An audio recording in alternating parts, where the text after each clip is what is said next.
Pikia makofi, anakuja.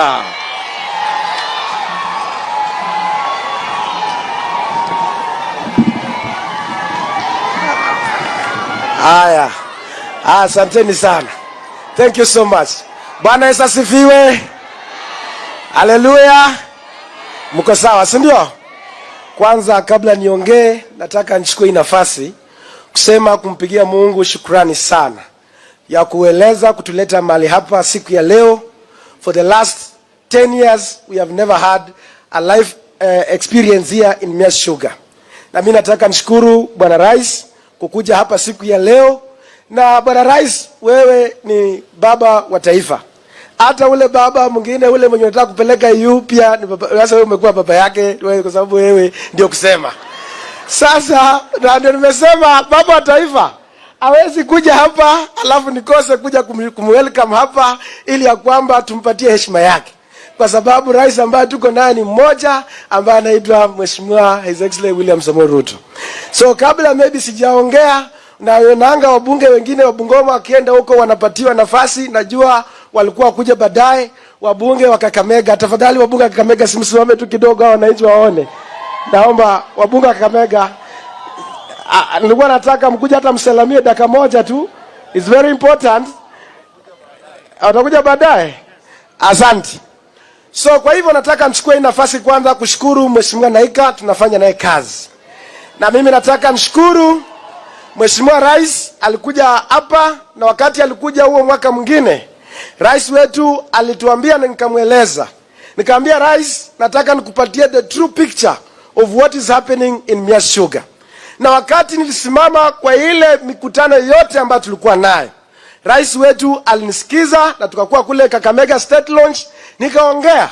Na wakati alipatiana amri yake ya kufight the cartels, hapo ndio tumepata solution.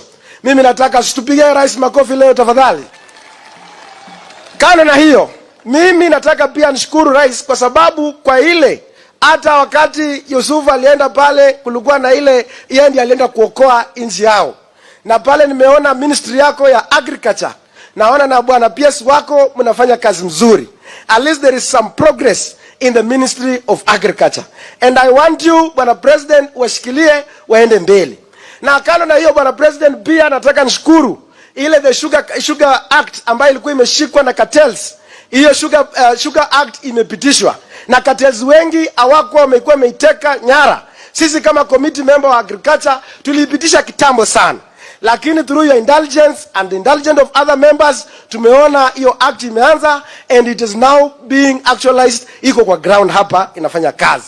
Ara juzi tumekuwa hapa na watu wako wa Kenya Sugar Board tukaidiscuss na mimi nashukuru sana wale wakulima wa kutoka kule Busia na Boko walikuwa hapa, na hata sisi wa Busia.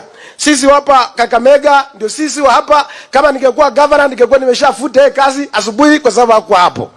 Alafu kale na hiyo wale wakulima wetu wa Moko, wakati president utuuliza ya kwamba ulituuliza tutengeneze report kama committee yetu ya agriculture ya commercialize mambo ya kilimo, Rais nilipatiana pendekezo tukiwa pale Kisumu. Nikasema Rais, lazima we revive zile outgrowers company. Ndio umeona wale wakulima wa Busia wako organized. Lakini watu wa Mumias hapa kwa sababu Moko ilianguka. Na Moko ilianguka na bilioni mingi sana. Around 20 billion properties na land ziko kule idle. Na zilikuwa held up na ile inaitwa Commodity Fund ambayo is a government agency. So Bwana Rais, kwa ile recommendation yetu nilisema ya kwamba ile 100 billion zenye zilikuwa zimeshikwa na Moko ili zikuwe written off ili ya kwamba Moko irudie wakulima, so that wakati unasukuma pia sisi tunajisukuma hapa chini ili tupate kiwanda mambo ya sukari inaenda sawa sawa.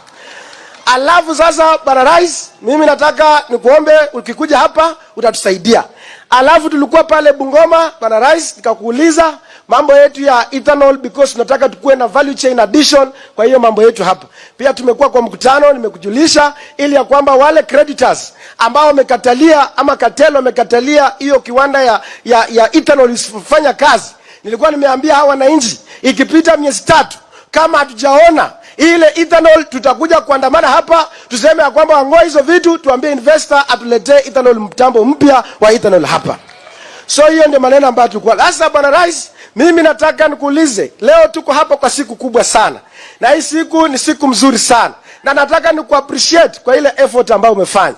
Lakini bwana rais, mimi nataka ukue na viongozi wako wa involve the stakeholders. Tulikuwa hapa na mkutano hapa, wakulima akaanza kuuliza maswali. Sisi tuko kwa bonus, tutapata ama tutapata? And the management could not answer that question. Mimi nataka nikuulize, if you want to be a successful leader in this nation, let us involve the stakeholders so that whichever the decision tunatafuta, hiyo decision ikuwe imetoka kwa stakeholders hapa. Na pia kando na hiyo, bwana rais, ukiangalia hapa leo tuko hapa katika mambo ya bonus. Ukiangalia kampuni wameleta mtambo mpya pale. Tunataka tuseme kongole kwa investor because is not a briefcase investor. Lakini bwana rais, ukiona hata hapa hii maandalio kukata nywele nyasi imekata leo ama jana.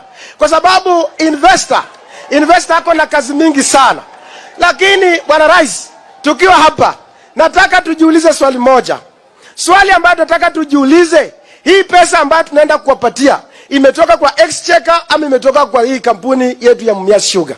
Na kama kweli tunasema hii pesa imetoka kwa exchequer, tujue hii rais utueleze ya kwamba imetoka under which provision, kwa sababu haikuwa katika budget yetu. Na kama imetoka katika hii kiwanda, tunataka tujiulize bwana rais, hii kampuni hii yetu hii iko na mashida, na tunaweza fanya aje pia tuangalie employees and other things so that tuende mbele. So bwana rais, mimi nataka kusema ya kwamba let us involve stakeholders. Na tukiinvolve stakeholders, hata hiyo mtambo yako, mambo yako ya SHA itafanya kazi. Because we never involve the stakeholders in the decision like public and whatever. Lakini huko hapa, mimi nataka bwana rais, unichukue mimi, nikuwe personal advisor wako, unilipe.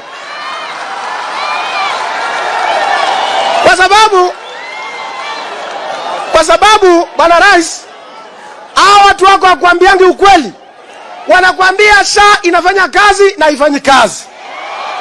Wanakuambia new model inafanya kazi na haifanyi kazi. Bwana rais, mimi nataka nikuambia kwamba wewe ni mtu ambaye uko na moyo wa kusaidia nchi ya Kenya. Lakini kuna makatels, matapeli wako katika serikali yako ambao hawataki ujue ukweli wa maneno. Mimi najua you are a God sent leader who was sent to come and save this nation. But kuna watu ambao wako hapa katikati wanataka kukutumia wewe vibaya ili ya kwamba nchi yetu isonge mbele. Mimi nataka wakati unaingia katika ile kura ambayo nataka, kura za civil servant, bwana rais, nataka usilete karibu. Kwa sababu hao wakora wamekudanganya ukafinya payslip ya Mkenya. And that's why you see Kenyans are bitter with you, Mheshimiwa Rais. Mimi nataka rais, leo, siku ya leo, kuna hapa, asante sana, tuko hapa na wakulima wako hapa, tuko hapa na walimu. Mwalimu anaishi hapa Ushago, mwalimu anakatwa pesa ya affordable housing. Huyo mwalimu anaona kwamba he will never have a house. Sasa mimi nauliza rais, ukikatwa huyu mtu kama huyu anakuwa na hasira, because we are in a capitalism country ambayo sio socialism. Na mimi nataka nikuulize, kabla tufike mwaka ujao, uende utoe ile pesa ya NSSF. Tuko na watu wako hapa, wako katika ile bodi ya NSSF. NSSF haijaisaidia mtu Mkenya yeyote katika nchi yetu ya Kenya. Lakini kila siku wanaongeza pesa ya NSSF bwana rais. Mimi bwana rais, nataka nikuulize, nataka uingie kita mwingine. Lakini nataka ulizen payslip ya mkulima ya Mkenya, na wewe utachaguliwa kuwa rais tena mara nyingine. Otherwise, asanteni sana. Na rais, mimi nitakuunga mkono ukitoa hizo vitu. Asanteni sana.